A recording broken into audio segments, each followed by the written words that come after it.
For this video, gagawa na naman ako, magtatahi ako ng daffodil. Okay, yan. Ito yung size ng Ida cloth and ang kanyang mga sinulid. Napakarami. Napakarami sinulid. 4 siya na pattern. A, B, C, D. And ang ganda niya.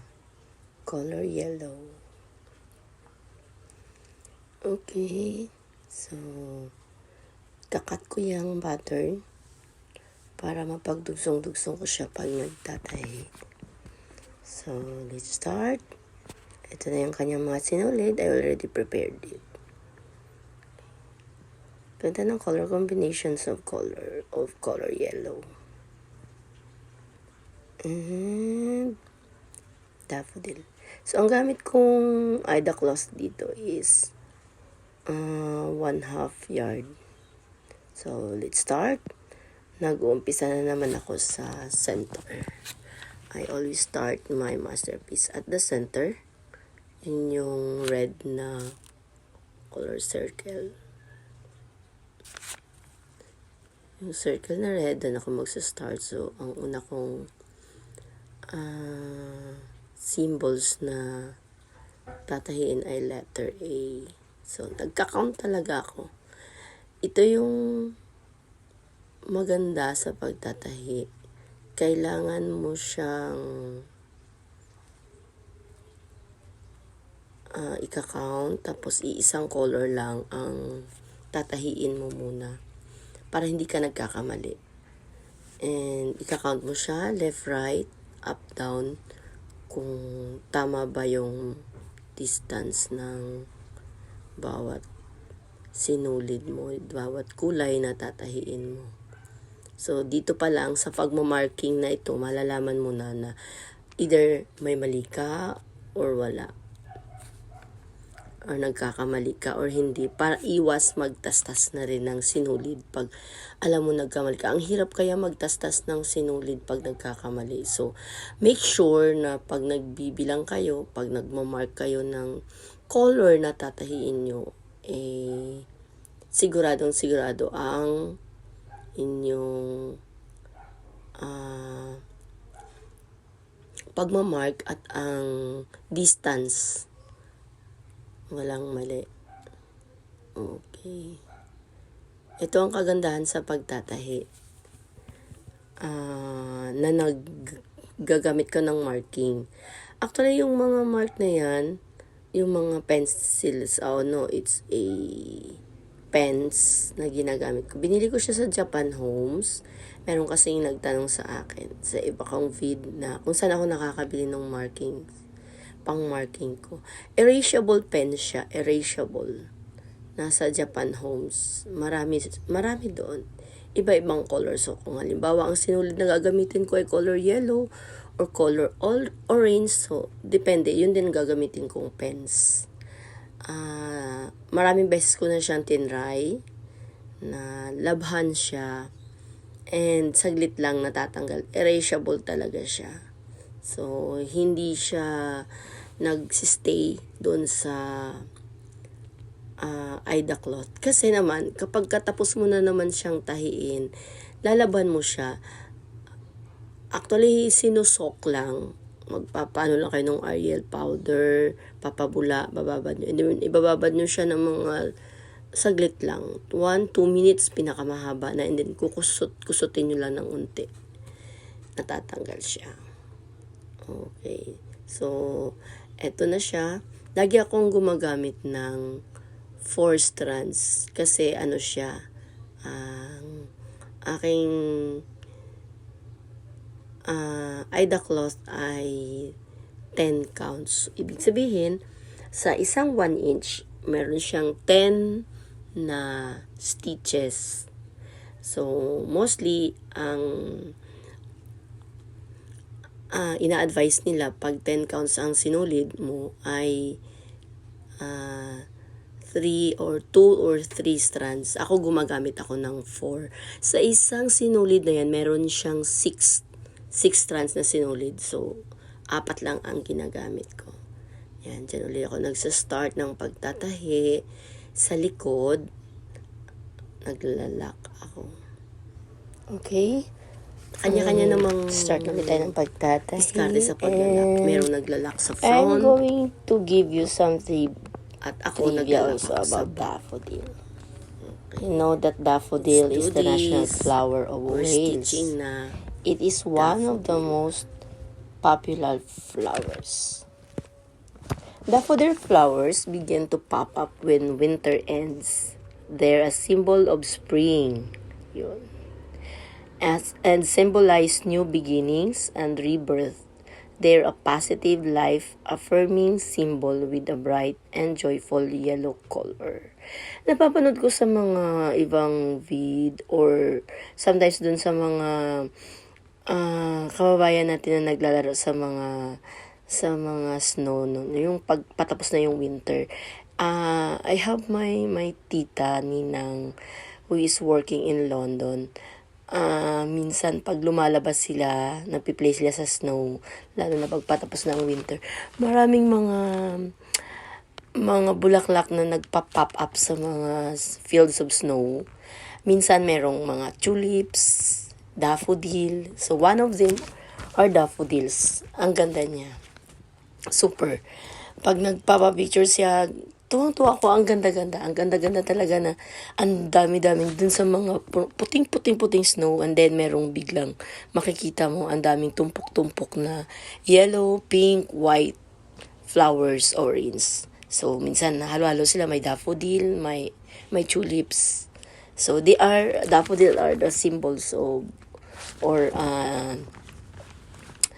when winter ends. So yun na yun. Nagpa-pop up na sila. The ancient Greeks associated the flowers with self-love, while in Victorian England, daffodils were given as gifts to express admiration and respect. In literature, the daffodils is often used as a symbol of unrequited love and hope. Daffodils are easy and reliable spring flowering bulbs. They multiply quickly and return to bloom again each spring, year after year. Yes, every year yan talaga. Sa totoo lang, I always wanted, or one of my dreams, makapunta sa place na mayroong snow, and then makita mo yung mga nagpa-pop up ng mga flowers. They are fussy about soil. Will grow in sun or part shade. Okay, so hindi siya madali siyang buhayin. Parang ganun. It smells like dark green leaves with traces of hyacinth and jasmine. Okay. Daffodils are called a trumpet-like flowers. Its flowers are yellow and it is associated with variety of good emotions, including happiness, optimism, and prosperity. Cancer's organizations around the world use daffodil as a symbol of hope for all people affected by cancer. Daffodil marks the return of spring and new life. It was first used in Toronto, Canada in the 1950s during volunteer-organized coffee mornings to raise money for cancer awareness and research. Flowering season of daffodils is from 6 weeks to 6 months after blooming.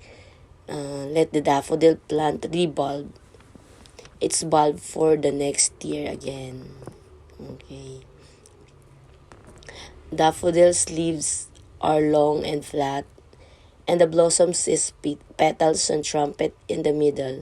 They are bright yellow and wide. Daffodil has a bulb that grows underground and looks like an onion. So wow, it looks like an onion. Okay. Ayan. Ibang color na naman ang tinatahi natin. Yun. Okay.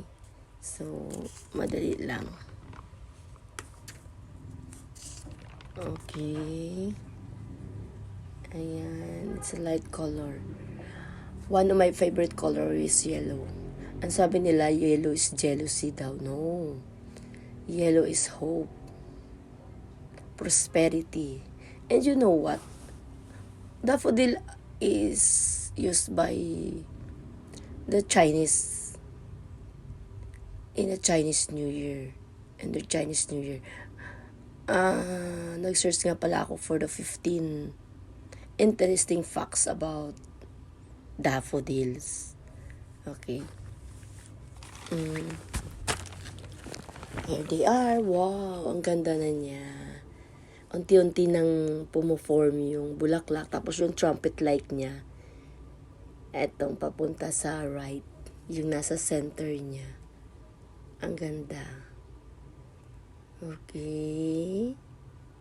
Ito naman yung kanyang another pulp para mag-bloom. And then, ito na, start na tayo again. Okay. I'll give you 15 interesting facts about daffodil. Number 1, they were brought to Britain by the Romans. Kaya mostly talaga ang daffodil sa Europe. Sa Europe siya maraming tumubo. Doon siya tumutubo. You know why? Daffodil is the national flower of Wales. See? And number 2, they are named after a Greek myth, a name called Echo. Number 3, they are the birth flower of March. That they are one of the first signs that spring has arrived. Yes. Yun na nga, di ba? Pagka nag-i-end na yung winter, makikita mo na siya. Nandyan na, nagtutubuan na yung mga daffodil. They are, eto na, number 6. They are meaningful across the world. Oh, here. In China, the daffodil symbolizes good fortune, and they are the official Chinese New Year symbol. Oh, you see? In Japan, daffodil means joy. And in France, they are a sign of hope. O, diba? Ang dami palang interesting facts about daffodil. Number 8, they should usually be planted in autumn. From late September to early November is the ideal time to plant the bulbs, as they need 12 weeks of cold weather to get them ready to bloom. Okay. And number 9, they are used to celebrate 10th anniversaries, are known as the traditional gifts to celebrate a decade of marriage. Wow. Kapag ka pala, wait, ayan, ito na nga. Okay, meron na siyang iba't ibang color combinations. Ganda ng color yellow ko. Color combinations ng yellow. Okay, so, where we are na? Where are we? Number 10, yun na nga. They are the national flower of Wales. So you see? Number 11. Don't mix them with other flowers in a vase. Daffodil release latex from their stems once they are cut, which can shorten the life of other flowers. So parang siya, parang poisonous yung latex niya, yung dagta niya kapag kinakat mo yung daffodil. So dapat pag daffodils lang siya, it's a bunch of daffodils only. Hindi mo siya. Don't mix with other flowers. Okay. So para talaga exclusive lang. It's a bunch of daffodils. So, no other flowers. Kasi nga, poisonous yung kanyang latex. Okay. They have known, number 12, they have known to have medicinal properties. Modern medicine have used extract from the flower to treat Alzheimer's disease. Oh, medicinal din naman pala siya. Ayon yun sa mga modern medicinal properties. Okay, so dito na tayo, number 13.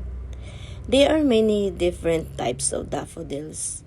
It is said that this could be as many as 200 different species of daffodils. Siguro nga Okay. Ayan na, nabubuo na yung pulp niya. Yung pulp niya natutubo again for another flowers. Yan. Okay. And here we are at the interesting facts number 14. The bulbs can be poisonous to animals. Ayun. Poisonous siya sa mga animals. So, like, kalimbawa, kung itatanim nyo yung bulb, make sure na hindi siya kakutkutin ng mga cats and dogs nyo, di ba? Sometimes yung mga cats, sila ng mga lupa, nagkukutkot, and then the dogs. So, make sure na pag nagtanim kayo, hindi siya aabutin or hindi siya kayang abutin ng mga pets nyo kasi poisonous to animals siya. Okay. Kaya nga siguro ang daffodils, hindi siya basta-basta namamatay. Mahaba yung lifespan niya, nung bulb niya. Parang every year, every spring, nabubuhay sila. So, kung tapos na ang spring, the spring ends, namamatay din sila. And then, the next year again, tutubo na naman yung daffodils. Malalaman lang, may tumubo, dumadami sila. Wow! Here she is. Oh, ang ganda niya. Ang ganda ng color niya. I really love the color. So, dito na tayo sa kanyang mga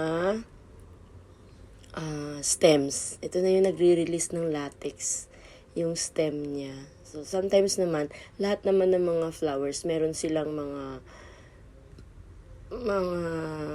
properties na parang, kumbaga sa rose, merong thorns. So, eto naman, ang kanya namang panlaban sa kung ano man ang pwedeng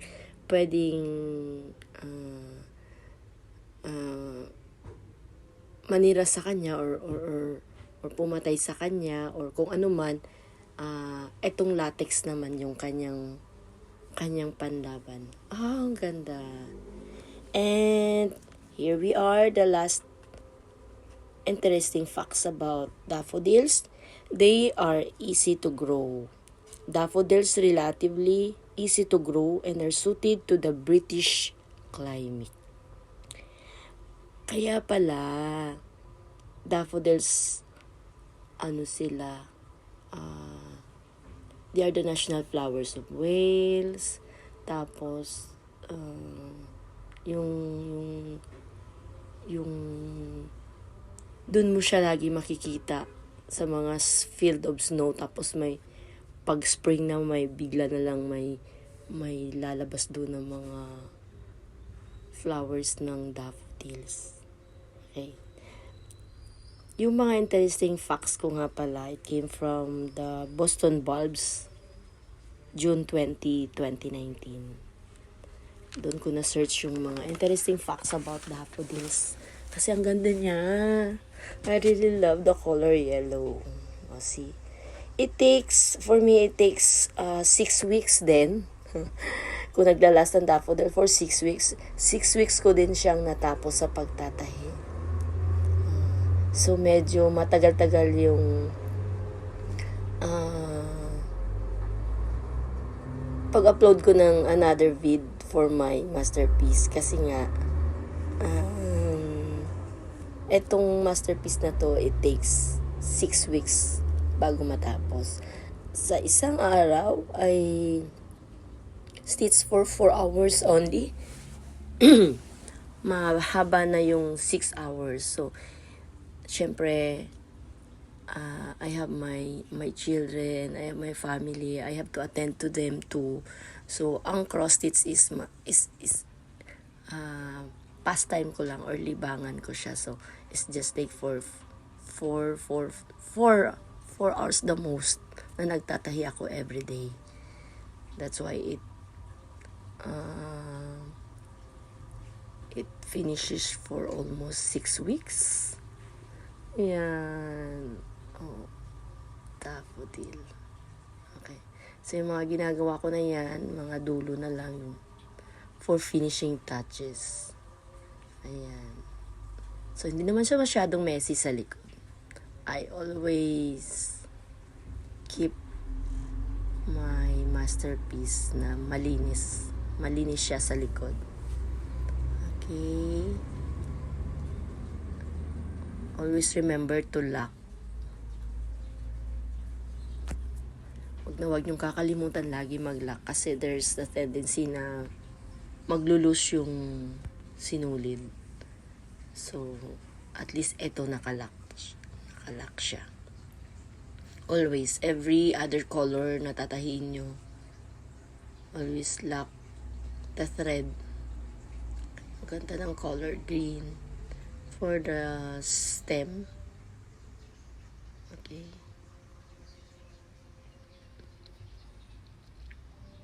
Yung cross stitch na ito, ano na to sa akin eh. Para bang kulang ang life ko pag hindi ako nakakapag cross stitch in a day. Kapag kasi nasanay ka na sa pagko-cross stitch, gusto mo lagi nagko-cross stitch ka and parang ang sarap tapusin agad-agad yung isang project. Lalo na pag nakikita mo na siya na eto na, nabubuo na siya. Okay. Ayan na. And ito na. Wow. It's already finished. Yan. Thank you for watching. Please subscribe to my channel, My Master Stitch. Beautiful daffodil.